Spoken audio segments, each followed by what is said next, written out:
माझ्या मुलीने छेडछाडीला कंटाळून आत्महत्या केली. त्याला 1 वर्ष झालं, पण अजून पण आम्हाला कुठंच न्याय भेटलेला नाही. जे आरोपी आहेत ती मोकाट फिरलेले आहेत, आम्हाला धमक्या देतात. बरंच काही त्यांनी केलं तरी पण त्यांच्यावर कसलीही कारवाई त्यांनी केलेली नाही. तर मला पोलीस प्रशासनावर आणखीन पण भरोसा नाही. मला असं वाटतंय की जे आमचं ही प्रकरण आहे ती SIT कडे द्यावं आणि त्याची चांगली चौकशी करून मला जे काय आहे ते न्याय मिळावं, मला एवढीच अपेक्षा आहे. नीलम गोरे देखील आले होते, एकनाथ शिंदेने फोन केला होता, पुढे ते फॉलोअप झालं?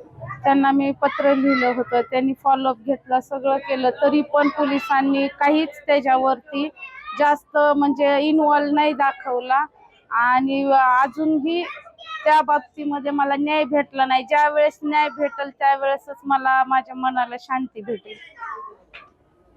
मला असं वाटतं की SIT कडे चौकशीचं हे द्यावं आणि लवकरात लवकर आरोपीला शिक्षा व्हावी एवढीच अपेक्षा आहे माझी.